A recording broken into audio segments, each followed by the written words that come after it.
Salut, je suis ravie de te retrouver. Tu l'as vu dans le titre, aujourd'hui on va parler de toi et de ton cas spécifique. Parce que oui, peut-être que tu te dis, je suis un cas, c'est pas possible, ça ne marche pas pour moi, ça marche pour mes copines, ça marche pour mes frangines, ça marche pour la voisine, ça ne marche pas pour moi. Je parle du dev perso, développement personnel, et puis surtout de la psychologie positive. Peut-être que tu en es là, peut-être que tu te dis que tu as déjà essayé beaucoup d'exercices, peut-être que tu as acheté des formations, tu as suivi des ateliers, tu as mis en place de façon vraiment persévérante, parfois avec beaucoup d'enthousiasme et puis aussi de la foi dans ce concept-là et dans ces exercices novateurs et dans tes formateurs aussi. Peut-être que tu t'es dit, bah oui, c'est ça, c'est ce qu'il me faut. Et puis, je vois à gauche et à droite qu'il y a des super résultats. Et finalement, pour moi, ça marche pas. Donc, je suis un cas désespéré. Alors, je voulais te parler un petit peu de ça aujourd'hui. Je voulais te parler de la psychologie positive parce que moi, je suis beaucoup formée, enfin, informée, formée. J'ai suivi plein de choses sur ce courant de psychologie. Donc, c'est quelque chose de scientifique. C'est vraiment un courant de science. On se dit souvent que la psychologie positive, tu sais, on le met dans l'ensemble, oui, c'est de la pensée positive, je vais bien, tout va bien. Ensuite, on voit le sketch de Gad Elmaleh par rapport à ça. Je crois que c'est Gad Elmaleh, hein. J'espère que je te dis pas de bêtises, mais en tout cas, il y a un humoriste qui a fait un sketch là-dessus, comme s'il suffisait finalement de se dire tout va bien pour que tout aille bien. Et on est d'accord, hein, tu es bien d'accord avec moi. C'est pas forcément le cas, en tout cas, c'est pas ce que tu expérimentes dans ta vie. Donc, tu en es venu voilà, à ce courant de pensée, ce courant, plus qu'un courant, c'est vraiment une branche carrément de la science, de la psychologie, parce qu'on peut maintenant, quand on va à l'université pour devenir psychologue, on peut se spécialiser dans la psychologie positive. C'est vraiment un champ à part entière de la psychologie. Et du coup, bah, comme la psychologie, donc c'est une science, ça veut dire qu'il y a des laboratoires de recherche, il y a vraiment des expérimentations qui sont faites sur le terrain, il y a la théorie, il y a la pratique, il y a beaucoup de recherches et on travaille vraiment là-dessus. C'est quelque chose de sérieux. Voilà, c'est ça que je voulais te dire. C'est quelque chose de sérieux. Et pourtant, pour toi, ça fonctionne pas. Je dis, mais c'est pas possible. Et moi-même, j'ai été pendant longtemps dans ce cas, à ta place, en train de me dire, mais c'est dingue, ça marche pas. Et ce qui était même très très bizarre, c'est que les exercices que j'amenais à mes clientes, à mes clients, ça a fonctionné pour eux. Et donc ça a fonctionné pour mon entourage et pour les gens avec qui je travaillais. Ça a fonctionné même très bien pour certains. Ça les aidait beaucoup. Et je me disais toujours, oui, ben, je sais, il paraît que c'est le cordonnier le plus mal chaussé. Mais moi, j'étais très mal chaussée parce que les mêmes exercices qui fonctionnaient avec le public que j'accompagnais, ben, pour moi, ça fonctionnait pas. Et j'ai observé ça pendant très longtemps, c'est-à-dire des années. Pendant des années, de façon très persévérante, j'ai appliqué les méthodes, j'ai appliqué les exercices, j'ai appliqué ce que j'apprenais et ce qui fonctionnait pour plein de gens, mais pas pour moi. Et donc, j'étais toujours frustrée, même de plus en plus frustrée. Et en fait, voilà, on va en arriver au fait. Mais ce que je veux te dire, c'est que non, tu n'es pas seule. Alors, je sais qu'il y a une partie de toi qui dit, ben, personne ne peut me comprendre en fait. Personne ne comprend ma souffrance parce que je suis là, j'ai la souffrance que, bien sûr, plein de gens ont parce que tout le monde porte ses casseroles, tout le monde porte sa croix et tout le monde porte ben, ses difficultés.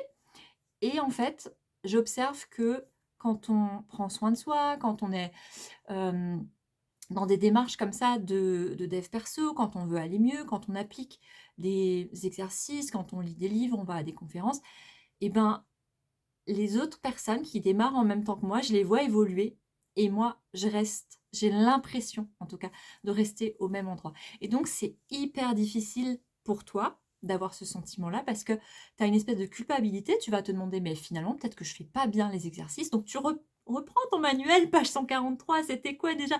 Et tu refais le truc encore et encore et tu te dis: «Mais» ou alors peut-être que j'ai pas compris, peut-être que je suis un petit peu bête et tu essayes de comprendre et tu poses encore plus de questions et tu vas encore à plus de conférences pour encore plus t'imprégner de la théorie et finalement ça fonctionne pas quand même.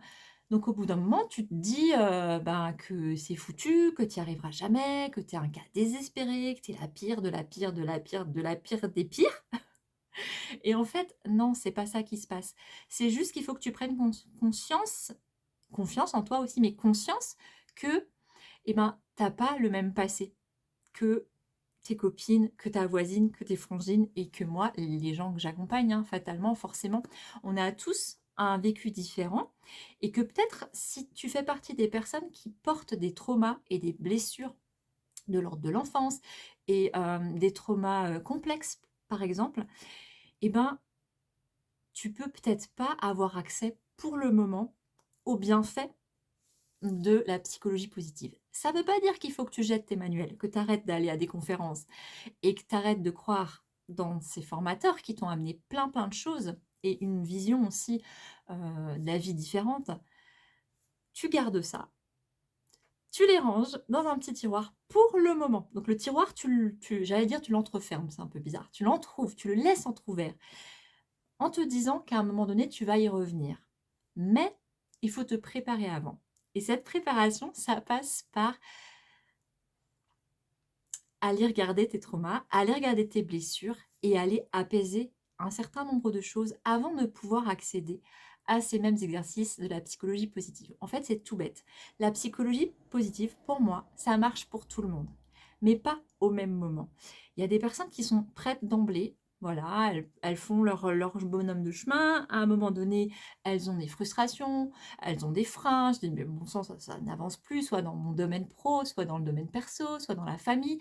Il y a des blocages, il y a des problèmes. Et du coup, elles commencent à se mettre en question, à faire des exercices. Et puis, ça marche. Alors, il y a certaines choses qui vont se solutionner très vite, d'autres qui vont mettre du temps, d'autres c'est moyen, long terme. Mais ça avance petit à petit. Et puis il y a d'autres personnes où c'est pas encore le moment.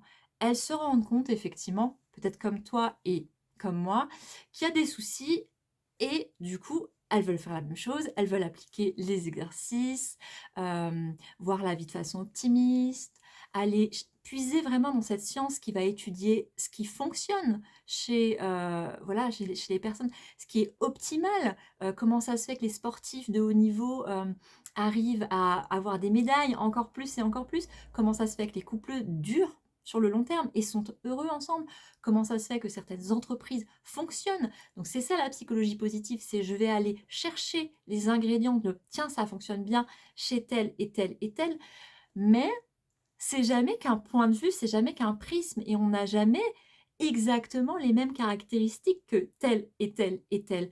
Et toi, peut-être que tu as plein de choses à régler avant d'en arriver à bénéficier de la psychologie positive. Je le répète, ça fonctionne effectivement pour tout le monde. En tout cas, moi, je reste convaincue et je reste une adepte. Simplement, il y a de la guérison à apporter avant.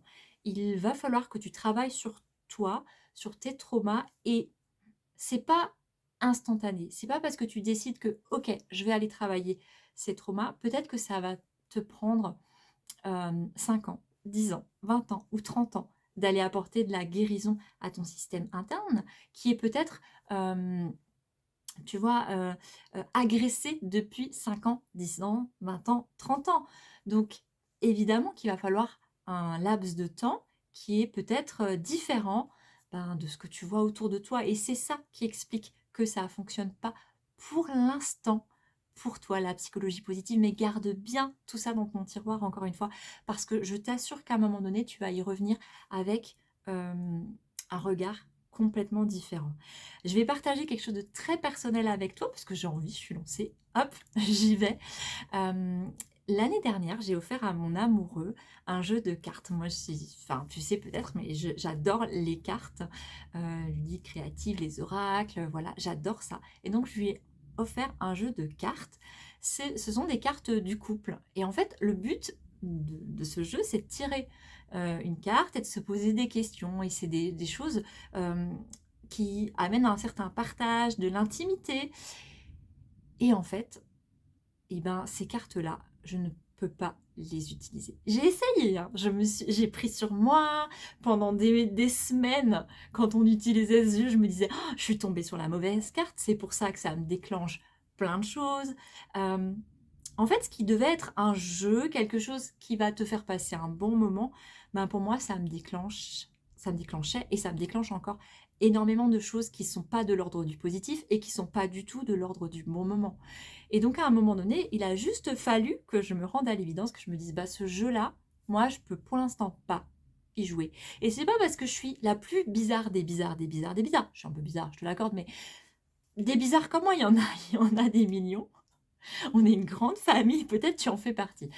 Ce que je veux te dire par là, c'est que je suis pas un cas désespéré. Je le sais très bien que ce jeu, à un moment donné, eh ben, ça va le faire. Je vais pouvoir tirer des cartes et expliquer à mon chéri quel était mon meilleur souvenir d'enfance, peut-être, sans me mettre, sans m'effondrer, sans être déclenchée, sans devoir quitter la pièce, sans suffoquer, sans déclencher une crise d'angoisse, en fait, hein, ni de l'anxiété. Ça va venir à un moment donné.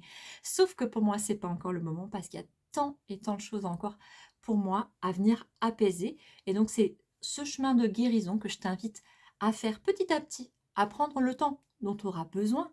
Parce que ce temps-là, eh ben, c'est ton temps et ce sera jamais du temps perdu. C'est vraiment du temps pour toi, pour ta vie, pour ton bien-être.